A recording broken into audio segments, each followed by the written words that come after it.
Shalom Bapak Ibu Saudara, saat ini kita akan mendengar satu kebenaran firman Tuhan yang diambil dari Ayub pasal 6 ayat ke-14 sampai ke-30. Namun sebelum kita membaca dan merenungkan firman Tuhan ini, kita berdoa memohon tuntunan Roh Kudus. Mari kita berdoa. Tuhan Yesus, kami datang ke hadapan-Mu dengan hati yang terbuka dan penuh kerinduan akan firman-Mu. Hari ini kami rindu mendengar suara-Mu. Berbicaralah melalui firman-Mu dari kitab Ayub. Biarlah Roh Kudus memimpin hati dan pikiran kami dan lembutkan hati kami untuk diubah oleh kasih-Mu. Kami siap mendengarkan firman-Mu ya Tuhan. Di dalam nama Tuhan Yesus kami berdoa. Amin.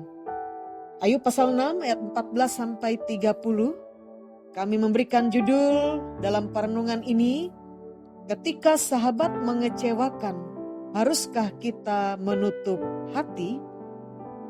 Bapak Ibu Saudara-saudari yang terkasih dalam nama Tuhan kita Yesus Kristus, hari ini kita akan mendengar sebuah kisah dari kitab Ayub.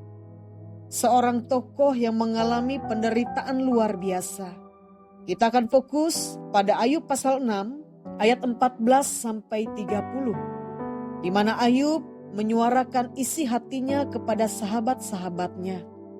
Di tengah penderitaannya, Ayub bukan hanya bergumul dengan rasa sakit tubuh dan kehilangan, tapi juga dengan kekecewaan terhadap sahabat yang tidak memahami dan tidak menopangnya.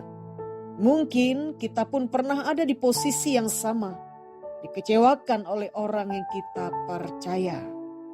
Kecewa pada sahabat adalah luka yang dalam.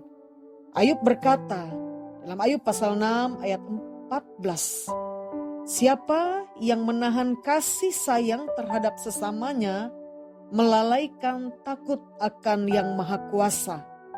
Ayub sedang berkata bahwa dalam masa penderitaan yang paling dibutuhkan adalah belas kasih, bukan penghakiman, bukan nasihat yang tajam. Namun sayangnya yang ia dapat justru adalah tuduhan dari sahabat-sahabatnya. Mereka tidak mencoba mengerti, mereka menghakimi dari luar.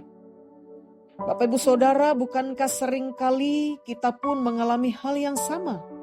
Saat kita ada dalam titik terendah, kita berharap ada orang yang mengerti, tapi yang datang malah perkataan yang menyakitkan, bahkan dari orang terdekat.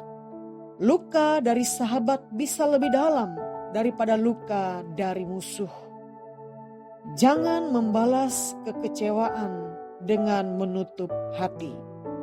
Mari kita lihat lebih dalam Ayub pasal 6 ayat 24. Ketika Ayub berkata, ajarlah aku, maka aku akan diam. Tunjukkanlah kepadaku dalam hal apa aku sesat. Ayub meskipun kecewa, masih membuka dirinya untuk koreksi, untuk pengajaran. Ia tidak serta-merta menutup hati. Ia tetap bersikap terbuka dan jujur. Inilah yang patut kita contoh. Jangan biarkan kekecewaan mengeraskan hati kita. Jangan biarkan satu pengalaman pahit membuat kita menghakimi semua sahabat atau menjauhi relasi yang sehat. Tuhan menciptakan kita sebagai makhluk relasional. Kita butuh sahabat.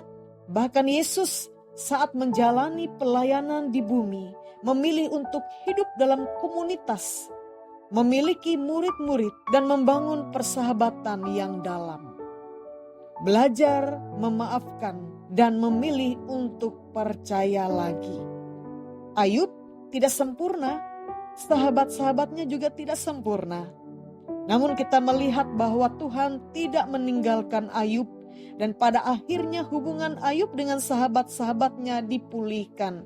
Itu bisa dilihat pada Ayub pasal 42. Bahkan Ayub mendoakan mereka. Bapak Ibu Saudara, inilah kuncinya. Pemulihan relasi dimulai dengan pemulihan hati. Mungkin kita memang telah disakiti, tapi jangan tinggal di dalam luka itu. Biarlah kasih Kristus yang telah mengampuni kita juga meluluhkan hati kita untuk mengampuni orang lain. Dan lebih daripada itu, belajarlah untuk percaya lagi. Bukan karena orang pasti sempurna, tetapi karena kasih Kristus di dalam kita sanggup menyembuhkan dan memulihkan. Menjadi sahabat yang menguatkan, bukan menghakimi. Bapak Ibu Saudara, mari kita lihat dari sisi lain. Jangan-jangan kita sendiri pernah menjadi seperti sahabat Ayub, memberi nasihat yang menyakitkan hati, bukannya menguatkan. Kadang kita tergoda untuk lebih cepat menilai daripada mendengar. Hari ini adalah kesempatan untuk berubah. Mari kita menjadi sahabat yang hadir, mendengar, menangis bersama, dan mengangkat sahabat kita di saat mereka lemah dan terjatuh. Yesus berkata dalam Yohanes pasal 15 ayat 13, "Tidak ada kasih yang lebih besar daripada kasih seorang yang memberikan nyawanya untuk sahabat-sahabatnya." Yesus telah memberi teladan persahabatan yang sejati, dan Ia memanggil kita untuk melakukan hal yang sama. Jadi, apa yang kita pelajari hari ini? Pertama, kekecewaan terhadap sahabat memang menyakitkan, tapi kita tidak boleh tinggal dalam luka itu. Yang kedua, Tuhan memanggil kita untuk tetap terbuka, untuk belajar memaafkan, dan untuk percaya lagi. Dan yang ketiga, kita dipanggil menjadi sahabat yang menguatkan, bukan menghakimi. Jadi biarlah kasih Kristus yang tinggal dalam kita memulihkan relasi yang rusak, menyembuhkan hati yang kecewa, dan membentuk kita menjadi pribadi yang layak dipercaya. Mari kita berdoa. Tuhan Yesus, hari ini kami belajar dari kehidupan Ayub. Kami pun pernah merasa dikecewakan oleh sahabat, oleh orang-orang terdekat kami. Luka itu masih terasa. Namun kami datang kepadamu ya Tuhan, memohon agar Engkau menyembuhkan hati kami. Ajari kami untuk mengampuni sebagaimana Engkau telah mengampuni kami.